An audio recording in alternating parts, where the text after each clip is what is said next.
last night for the Trick or Treat screening, then you got a quick glimpse of him, but let's bring out Sam from Trick or Treat, Quinn Lord.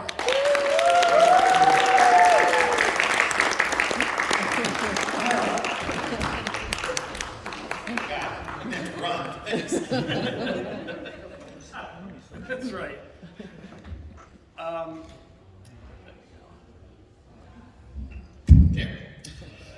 I had kind of forgotten this, and I had mentioned to you when I first met you here that I had been at a very early screening of this film.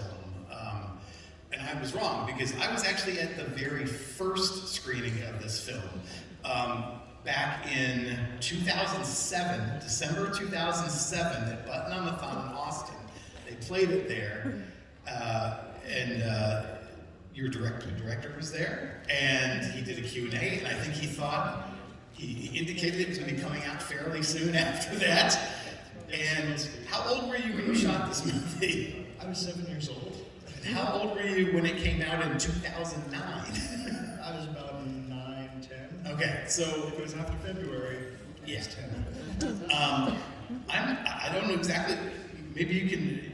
I don't think I ever actually heard why, and it really didn't get a proper theatrical release. It kind of did all its business on home video. I mean, I was a kid at the time. Yeah. But like what I overheard was. You weren't tracking the numbers. What's going on? Yeah, when you were 9. Come on. No, if anything, numbers-wise, there was a kill count and it involved children. That's right. At the time, and then there was like management changes and stuff. So that's what I overheard. But you don't. Do you have any sense from Mike Doherty or anything like just why it took so long to come out and why it didn't really get the release it clearly deserved?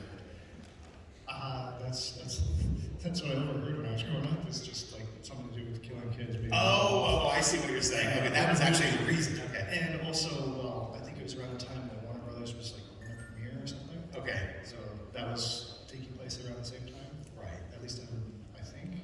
That's what I remember. I mean, I'm 23 now. I'm remembering back when I was like 7 years old. Yeah. So I mean, the crowd I saw it with was like instantly like ready to just get online and talk about it and just tell people, oh my God, you have to see this. It's so great. It's one of those rare anthologies where I think all the parts hit, like as opposed to having like half of them, and then half of them good. But let's go back to what do you remember about the audition to get this far? What was there like a regular audition for this? There was a regular audition for this, and I remember vividly that Mike Doherty was sitting behind the table, not unlike this one, and he's sort of watching me do it, doing like the whole camera audition setup. And back then in the audition, Sam actually had lines, so that's a bit of a change. It had lines. You actually had to read. Okay. Well, I mean, it was barely anything. It was more just like the jingle of like trick or treat. Right. Give me some. Except I took it a little further and I was like, okay, well, he's supposed to be a demon, right? So I was like, trick or treat. Something good to eat. But after all that, I actually ended up using that voice on screen once. It was years later when I was in an episode or two of Smallville, where I got possessed. Whoops, that came out. When I got possessed by the Phantom, I was like, at last, a Kryptonian. So, that was pretty cool to actually have that quote. But no, in the audition, I think the thing that really locked it in was I felt I had like a really good grasp of the character, and right before I left, I was like, do you want me to show you something I think Sam would do? So I started bending over, picking a cat that's in there, and just pick up a tail and walk off with it. And I'm pretty sure that is what made it into the movie. So when he gets his the bar with the razor blade, it's a Hollywood, I think. Yeah. But he grabs it and walks away from Principal Wilkins, and he drags the bag down the stairs, and he hears some sort of like muffled animal noise. Kind of sounds like a cat to me. I'm like, there's that cat. After all these years. Nice. we talked a little bit about this the other day too, that this always fascinates me about any actor that has to play a character that basically doesn't talk and has their face covered. That kind of limits actors, like tools that actors use probably more frequently than anything else. And I'm wondering, so what adjustments did you make to still kind of get the demonness of Sam out there, and when you can't like use those traditional, like that's the thing about like Freddy is interesting because we do technically see his face and he talks a lot, like a lot, and then but all these other guys, they don't, and to see a kid do that is even weirder. So talk about just as an actor, what were you? We're getting method here, but yeah, let's talk about. Well, I mean, I was 7, so it was still a learning experience for me. Yeah. Head to toe. All 3 feet of me. Yeah. So that was an experience. I was learning as I went. I think I was watching a couple of like, I don't remember what it was. It was like different like horror movies and stuff, and I was like paying close attention to like the slow and subtle movements and like how I guess it's not quite human. So I was like, okay, I want to do that. So like, slight head tilt kind of stuff.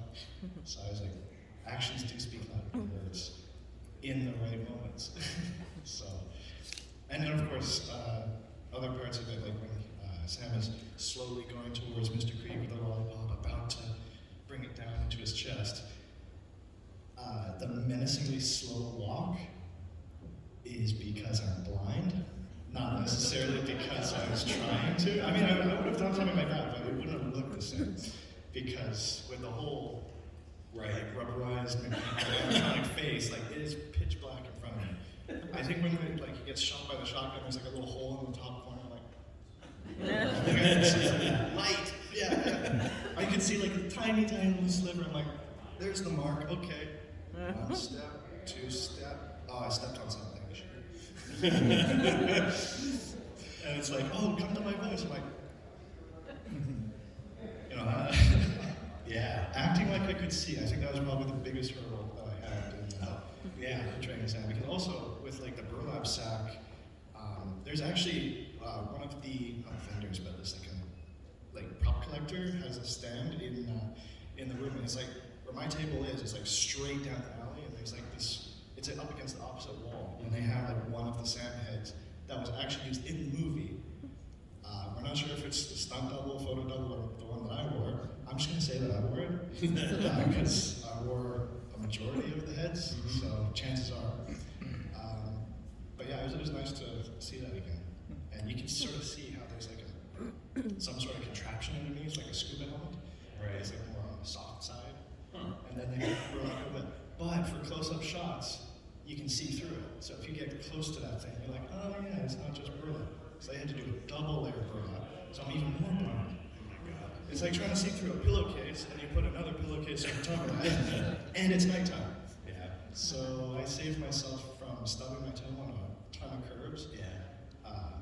By just counting how many steps it took to cross the street.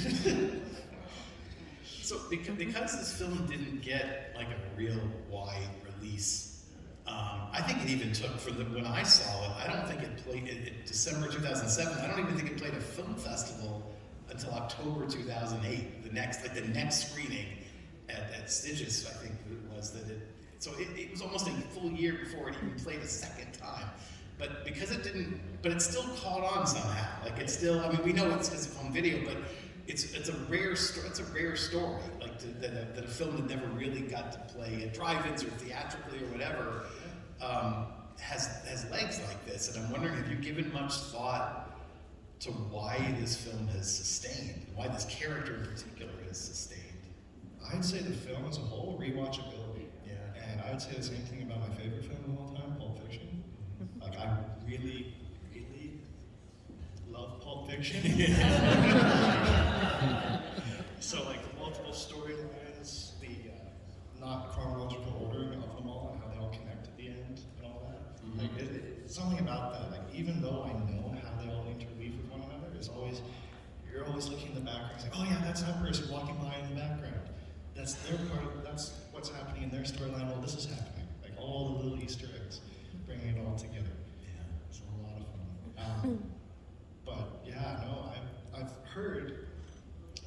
rewatchability is like watching it every Halloween and all this. So it's from what I heard, it's the way it's spreading is like telling my friend, oh yeah, come watch this with me. Oh, I've never heard of it. And then next thing you know, they have a tattoo and they're coming to my table. Well, what have been? Just talk about some of, because you're maybe one of the youngest, if not the youngest guest we've ever had at a convention that is sort of dedicated to looking back like 30, 40 years. And this is 15 years old, so it's still a decent number of years, but I feel old. yeah, yeah. But I'm saying, like, it's got to be a unique experience for you to. When did you start doing conventions? Like, how old, or when did they start talking to you about doing conventions? Okay, so I think I started. I started acting at 5 because I wouldn't leave my parents alone and like start, acting out Indiana Jones and Star Wars because Lucasfilm was like my childhood. That was when I was 4. They're like, okay, fine, let's just take you, do some acting classes and stuff at 5, and then that turned into the beginning of like commercials and TV, and I just kept going and doing it. And 7, when I was 7, I ended up doing Trick or Treat. So it was very early on, and then after that, it got released in about like 2009, but then I think it was about 2012 or 2013, I ended up going to, there's a Q&A in the Egyptians Theater, of all places, and there's like a whole Q&A panel with Seth Green and the cast and Mike Doherty from Trick or Treat. It was a surreal experience, because I was like, oh, I got to meet Seth Green. I was a fan of Austin Powers. Yeah. And Robot Chicken, so yeah, that was a crazy thing. And then, of course, I was told in and around that area, I was like, oh yeah, so, you could probably go to conventions for this. I'm like, conventions? Okay, I'll try it. And then I went to the first one, like 2013, 2014, or maybe it was 2020. I'm getting these dates wrong, but time flies. Yeah. But yeah, it was Horrorhound in Cincinnati, I think, about 2013 or so. And funnily enough, I've never gone to the same convention twice so far until next month. I'm going back to Cincinnati Horrorhound. So I'm going full circle. This is your first time in Chicago, right? Yes, it is. Yeah, okay. So first time for all the different states, I'm just crossing them off the list, right? Yeah. But now I'm finally going full circle. I'm going to go, after like, I think it's been 10 years now almost. You mentioned tattoos. Some people have tattoos of Sam, but what have been some of the things? Because I saw you yesterday. You had some sort of handmade. I think it was handmade doll of some sort that someone had made. What are some of the things that are interactions with fans that have been sort of surprising and cool? There's been so much new merch and just like it's really surreal. I've never really gotten used to it. Like I've been doing this for like 9-10 years, and people just come up to me with stuff like, "Here, that's you. That's you, and that's for you," and then they just run away. Oh, this is really cool. And then I find out later it's like a unique thing, and I still have like this little voodoo doll that someone gave me of Sam. It just sits on my desk. I'm like, I don't want to put a needle through that. Just maybe the answer to the question of why it didn't get a proper release also answers this question, but maybe not, because there have been films that have become very popular on home video that then they decided, okay, well, let's make a sequel. Why do you think they haven't tried that? And granted, you might not even be in the sequel because of the anthology nature of the thing, but I'm guessing. Well, I mean, so far what I've heard and what I've known, I mean, this isn't really, like there's no official source for this as far as I can tell, but like, don't take it from me, right? But from what I heard is like, it was around that time I went to Egyptian Theater that it was announced that there should be like a sequel. It was greenlit by Legendary. Right. And then a lot of time has passed, so something changed. What changed is who greenlit it, I believe, is no longer with Legendary. So they parted ways, and now they have to re-greenlit it. Right. So, time for all of you to start booking Legendary. We want this, we want this. Is Mike still involved as far as you know, or? I mean, I hope so. I thought I saw something under his credits that said it's like one of those undated future project things. But I like you said, don't take it from me. I mean, I really hope that there is a sequel because that would be awesome. But I really hope we don't have to wait so long for a sequel because I just watched Top Gun Maverick, which is a sequel to Top Gun from the 80s. It's to wait 40 years. Yeah, I don't think I'm gonna wait 40 years, but. So we have a microphone here if anyone